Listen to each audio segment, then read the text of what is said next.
Shalom semuanya, perkenalkan nama saya Tiba Simanjuntak. Saya dari Institut Agama Kristen Negeri Tarutung. Saya mahasiswa Prodi Pendidikan Agama Kristen semester 6 dengan NIM 2001-01144 dengan mata kuliah Teologi Alkitab yang diampu oleh Dr. Baginda Sitompul MPDK.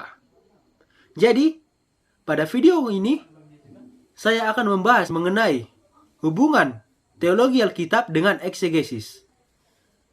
Berikut pembahasan mengenai topik tersebut. Teologi Alkitab. Pertama, teologi Alkitab. Istilah teologi berasal dari bahasa Yunani, teologia, di mana logia yang arti katanya ialah ilmu dan theos yang arti katanya tentang Allah. Teologi adalah pengetahuan adikodrati yang metodis, sistematis, dan koheren tentang apa yang diimani sebagai wahyu Allah atau berkaitan dengan wahyu itu. Menurut Richard Muller, teologi adalah ilmu pengetahuan mengenai hal-hal ilahi, mengenai Allah, bukan menurut rasio manusia, tetapi wahyu ilahi, yang menunjukkan bukan hanya siapakah Allah di dalam dirinya, tetapi juga apa yang dia berelasi dengan kita. Bukan hanya mendiskusikan naturnya, tetapi juga kehendaknya, pengajaran yang Allah harapkan dari kita, dan apa yang seharusnya kita harapkan dari Allah, apa yang seharusnya kita takuti. Dengan kata lain, teologi adalah pengajaran mengenai Allah dan hal-hal ilahi yang dinyatakan Allah di dalam firman-Nya. Selanjutnya, di mana teologi Alkitab adalah sebuah teologi yang disusun dari usaha mempelajari bahan-bahan atau doktrin-doktrin tertentu di dalam Alkitab untuk menemukan pernyataan Allah tentang dirinya berdasarkan periode sejarahnya atau melalui latar belakang dari para penulisnya. Teologi Alkitab menentukan ajaran teologis dari kitab suci dan juga memainkan suatu peran perspektif atau normatif. Teologi Alkitab merupakan upaya untuk mempelajari kontribusi individu dari penulis tertentu atau periode tertentu terhadap pesan kanon Alkitab. Ia menggabungkan analisis dan sintesis. Terdapat beberapa kepentingan teologi Alkitab. Yang pertama, memperlihatkan sejarah perkembangan doktrin. Yang kedua, memperlihatkan penekanan dari penulis. Dan yang ketiga, memperlihatkan unsur manusiawi dari penulis. Teologi Alkitab bersifat deskriptif, melacak penekanan-penekanan individual dari para penulis kitab suci, dan kemudian mengumpulkan penekanan-penekanan itu ke dalam tema-tema besar utama yang menyatukan kedua perjanjian, yaitu perjanjian baru dan perjanjian lama. Teologi dogmatis mengumpulkan bahan yang hasilkan oleh teologi Alkitab dan menyatakan atau membentuk kembali ke dalam pola logis modern, mengintegrasikan aspek-aspek ini ke dalam satu pernyataan konfesional bagi gereja hari ini. Seperti sebuah tali yang ditarik oleh dua kekuatan besar dan berkaitan, teologi Alkitab selalu bergumul dengan karakternya sebagai gabungan dari persoalan sintesis dan persoalan analisis.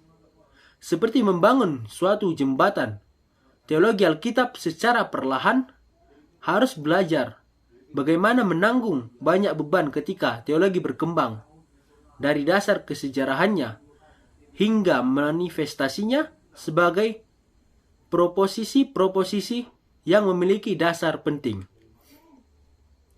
Selanjutnya, sumber teologi Alkitab. Sumber utama dari teologi Alkitab adalah Alkitab itu sendiri. Tidak ada ilmu teologi tanpa penelitian Alkitab. Penekanannya adalah pada penelitian tentang makna kitab-kitab Alkitab. dalam hubungannya dengan zaman ketika kitab-kitab tersebut ditulis. Teologi Alkitab menaruh perhatian khusus pada peristiwa dalam sejarah yang menyatakan doktrin-doktrin Alkitab. Teologi Alkitab atau teologi biblika lebih terfokus untuk menekankan periode sejarah yang dinyatakan dalam Perjanjian Lama atau tentang pengajaran eksplisit dari penulis tertentu di Perjanjian Baru. Bagian selanjutnya, eksegesis. Istilah eksegesis berasal dari bahasa Yunani yang berarti memimpin atau membawa keluar.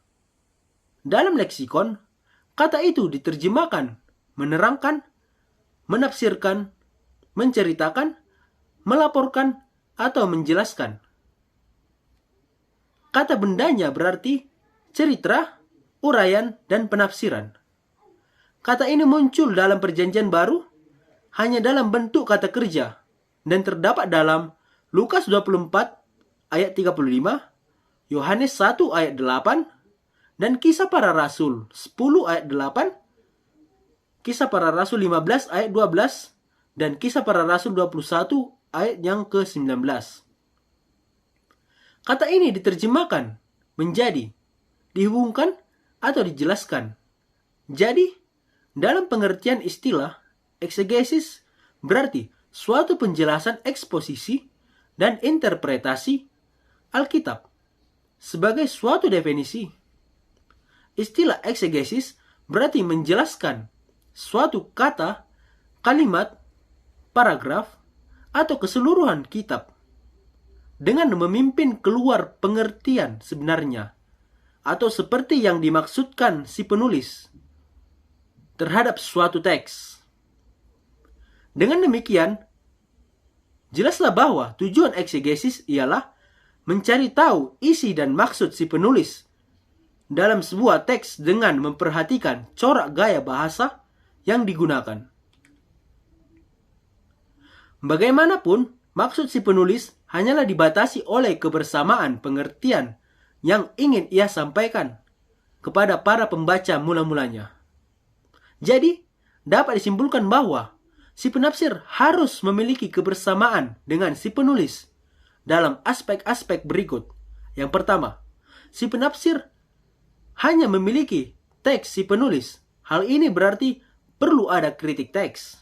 Yang kedua, si penafsir harus mengerti bahasa, corak, dan gaya bahasa sastra si penulis.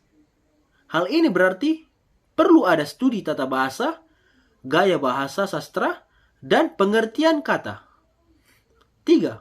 Si penafsir harus menyelami sejarah si penulis. Suatu studi mengenai latar belakang sejarah, geografi, dan kebudayaan mutlak diperlukan. 4. Si penafsir harus memiliki konsep pandangan dunia yang sama dengan si penulis. Dengan demikian, dapat disimpulkan bahwa eksegesis merupakan suatu ilmu penafsiran yang sekaligus memiliki corak seni. Dalam hal ini, tentu diperlukan peraturan dan langkah-langkah penafsiran yang harus diperhatikan dan juga kepekaan untuk memahami makna tulisan si penulis. Lawan kata dari eksegesis itu sendiri adalah eisegesis, yang artinya memimpin ke dalam, yaitu membawa pemikiran yang telah ada sebelumnya ke dalam teks. Kita berusaha menghindari hal ini untuk mendapatkan yang pertama, yakni eksegesis. Tapi jika kita tidak mengikuti prosedur eksegesis dengan seksama, sangat mudah memberikan tafsiran ke dalam teks yang sebenarnya tidak ada, atau dengan kata lain menambahkan ke dalam teks tersebut. Selanjutnya, hubungan teologi Alkitab dengan eksegesis. Suatu teologi tidak diakhiri dengan suatu eksegesis, melainkan teologi seperti teologi Alkitab, teologi sistematis, teologi hermeneutik, dan teologi lainnya dimulai dengan sebuah eksegesis. Alkitab, setelah dieksegesiskan, akan dikumpulkan data-datanya dan akan disusun oleh para teolog Alkitab melalui teologi Alkitab, menjadi sebuah suatu kesatuan di balik setiap pernyataan-pernyataan individual. Eksegesis atau menjelaskan dan menafsirkan memiliki hubungan langsung dengan teologi biblika. Dapat dikatakan bahwa teologi merupakan hasil dari eksegesis, di mana eksegesis bertugas untuk menganalisa teks Alkitab menurut metode literal, gramatikal, historikal. Terdapat 3 bagian dalam hal ini. Yang pertama, bagian yang dipelajari harus dipelajari menurut arti yang umum dari suatu bahasa. Atau dengan kata lain, bagaimana kata itu atau kalimat itu pada umumnya dimengerti. Bagian yang kedua, bagian itu harus dipelajari menurut aturan tata bahasa. Eksegesis menuntut penelitian dari kata benda, kata kerja, kata depan, dan lain-lain. Atau dengan kata lain, untuk mendapatkan pengertian yang tepat dari bagian tersebut. Bagian yang ketiga ialah, bagian itu harus dipelajari sesuai dengan konteks historisnya. Apakah situasi politik, sosial, dan konteks budaya pada waktu itu. Ada hubungan 2 arah antara teologi biblika dan eksegesis. Teologi biblika menyediakan kategori-kategori dan kesatuan kitab yang menyeluruh di balik penafsiran seseorang atas perikop individual. Sementara eksegesis menyediakan data yang kemudian dibentuk menjadi suatu teologi biblika. Dengan kata lain, keduanya saling bergantung. Seorang yang melakukan eksegesis mempelajari makna dari penulis atas dasar-dasar pertimbangan-pertimbangan seperti sastra atau tata bahasa dan perkembangan pemikiran, dan latar belakang sejarah atau sosioekonomi. Lalu teologi biblika bekerja dengan hasil-hasil itu dan menyusun pola-pola kesatuan di balik pernyataan-pernyataan individual. Selanjutnya, kesimpulan. Teologi Alkitab adalah sebuah teologi yang disusun dari usaha mempelajari bahan-bahan atau doktrin-doktrin tertentu di dalam Alkitab untuk menemukan pernyataan Allah tentang dirinya berdasarkan periode sejarahnya atau melalui latar belakang dari para penulisnya. Sumber utama dari teologi Alkitab sendiri adalah Alkitab, di mana Alkitab terdiri dari 2 perjanjian namun satu kesatuan, yaitu Perjanjian Lama dan Perjanjian Baru. Tidak ada ilmu teologi tanpa penelitian Alkitab. Eksegesis berarti menjelaskan suatu kata, kalimat, paragraf, atau keseluruhan kitab dengan memimpin keluar pengertian sebenarnya atau seperti yang dimaksudkan si penulis terhadap suatu teks. Tujuan eksegesis ialah mencari tahu isi dan maksud si penulis dalam sebuah teks dengan memperhatikan corak gaya bahasa yang digunakan. Ada hubungan 2 arah antara teologi biblika dan eksegesis, di mana teologi biblika menyediakan kategori-kategori dan kesatuan kitab yang menyeluruh di balik penafsiran seseorang atas perikop individual. Sementara eksegesis menyediakan data yang kemudian dibentuk menjadi suatu teologi biblika. Baiklah, sekian pembahasan yang dapat saya berikan mengenai hubungan teologi biblika dengan eksegesis. Jika ada kata-kata atau kalimat atau mungkin penyampaian saya yang tidak tepat atau melenceng sangat jauh dari yang seharusnya, saya minta maaf. dan saya mengharapkan kritik dan saran dari penonton agar saya dapat memperbaikinya di kemudian hari.